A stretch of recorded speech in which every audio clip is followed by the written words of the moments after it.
ये उद्देश्य वो भी नहीं है कि यहाँ पे मैं आपको कोई भड़काऊ भाषण दूं और आप लोग भड़क जाएं।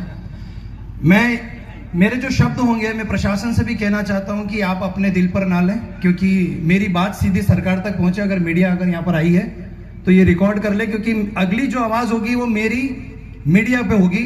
ये इन बैठी हुई जनता की आवाज है जो मैं मीडिया तक पहुंचाना चाहता हूँ, सरकार तक पहुंचाना चाहता हूँ। बस इस चीज का ध्यान रखिएगा। तो आज हम सभी लोग यहाँ पे एक ही उद्देश्य से इकट्ठे हुए, वो है गोरक्षा।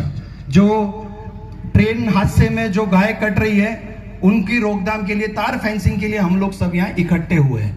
और काफी सालों से हमारे शैलेश भाई और इनकी पूरी टीम इसके पीछे काम कर रही है, लेकिन अभी तक सरकार की तरफ से कोई एक्शन नहीं हुआ है।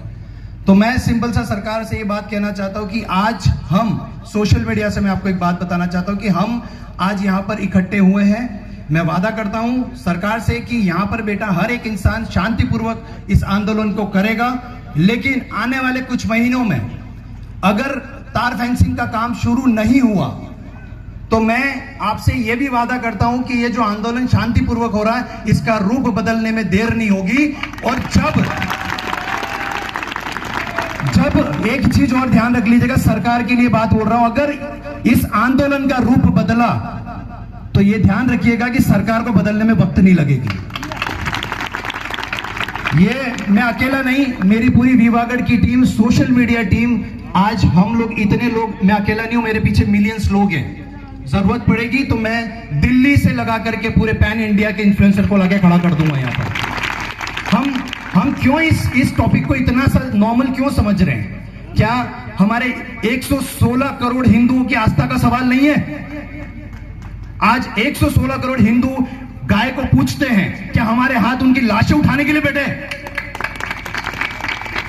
हम क्यों इस टॉपिक को, मैं मानता हूं सरकार इस चीज को बहुत लाइटली लेगी, क्योंकि उनके लिए जानवर कटना कोई बड़ी बात नहीं है।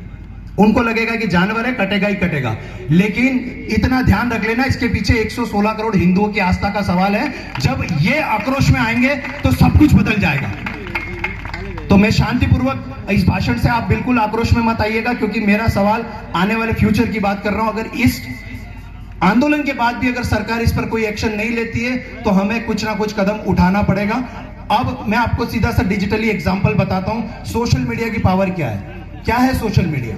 सोशल मीडिया वो है कि जब दिल्ली में बैठी हुई सरकार फैसला लेती है कि सड़क पे घूमने वाले कुत्तों को शेल्टर में डाल दिया जाएगा, जब रातों रात हमारी डिजिटल मीडिया कैंपेन चलाती है कि ये नहीं होगा, और कुछ ही दिनों में सरकार को फैसला वापस लेना पड़ता है। यह है हमारे डिजिटल पावर।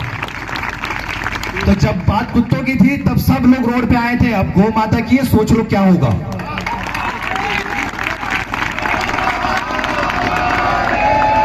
तो हम सिंपली, मेरी बातें थोड़ी ऐसी लग रही होगी कि मैं पॉलिटिकल बैकग्राउंड से हूं, लेकिन बिल्कुल नहीं। मैं एंटरटेनमेंट वीडियो बनाता हूं। अगर आप लोग मेरे को जानते हैं, मेरे मिलियंस फॉलोवर हैं और मैं सिर्फ कॉमेडी करता हूं। लेकिन यहाँ सिर्फ कॉमेडी के मूड में नहीं आया हूं, ना मैं यहाँ सेलिब्रिटी बन के आया हूं, ना मैं किसी प्रोटोकॉल में आया हूं।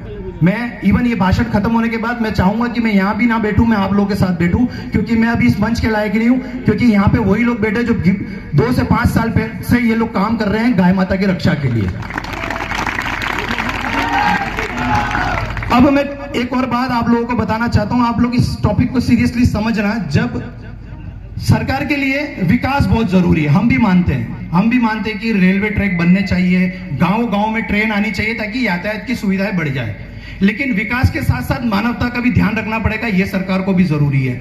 अब हम देखते हैं अक्सर कि जैसे रेलवे ट्रैक्स होते हैं, सिटी में से जो निकलते हैं, गांव में से जो निकलते हैं, वहां पर डिवाइडर लगे हुए होते हैं। उसको क्या कहते हैं मुझे पता नहीं है। डिवाइडर्स होते हैं जो बूथ लगा होता है, सिग्नल लगे होते हैं, जिसको जैसे इंसानों को रोका जाता है जब ट्रेन निकलती है तब। और उन इंसानों को रोका जाता है जिस इंसान को सेंस है, उसको अंदर समझ है कि ट्रेन आ रही है, मुझे नहीं निकलना है। उनके लिए सुविधाएं हैं, लेकिन जिसको सेंस ही नहीं है कि कब जाना है, कब मर जाऊंगी, उसके लिए कोई सुविधा नहीं है। ये किस तरह का नया है? मतलब हमारे यहाँ पर गायों की और जानवरों की कोई वैल्यू ही नहीं है। कट रही है, पट रही है, कुछ भी हो रहा है, कोई फर्क नहीं पड़ रहा है। इसी जगह पे अगर हमारी सोसाइटी में कोई आके अगर गाय को लात मार दे ना, तुम सब उठ के उसको जान से मार डालो। लेकिन जब ट्रेन आकर उसको काट देती है तो चुपचाप बैठे रहते, वीडियो बना के चुपचाप शांति से बैठे रहते। लेकिन मैं शैलेश भाई आपको दिल से धन्यवाद बोलूंगा, आपकी पूरी टीम को, जो इतना बड़ा कदम उठाया और आज इतने लोग यहाँ पर आकर बैठे हैं। आप लोग बोर तो नहीं हो रहे हो? मेरा मकसद सिर्फ आप लोगों को इतना समझाने का है कि ये जब सभा खत्म होगी उसके बाद घर जाने के बाद हमको ये नहीं सोचना है कि हो गई बात और सब कुछ खत्म हो जाएगा। मैं प्रॉमिस करता हूं, आप सबके सामने ये प्रॉमिस करता हूं, जब तक एक गाय भी कटती रहेगी ना, मैं यहां पर आता रहूंगा। ये तार फेंसिंग का काम इतना बड़ा नहीं है जो सरकार इस चीज को लाइटली ले ले। आप बिल्कुल इसका काम करवा सकते हैं और कुछ महीनों में इसका काम आप लोगों को करवाना पड़ेगा। ये हमारी मांग है, इन सबकी मांग है। एक बार जोर से बोले, मांग है या नहीं है? है या नहीं है? तो ये सुन लीजिएगा और ये वीडियो सरकार तक पहुंचा दीजिएगा, वरना फिर अगला जो आंदोलन होगा वो इससे भी खतरनाक होगा और फिर वो देख नहीं पाओगे आप लोग।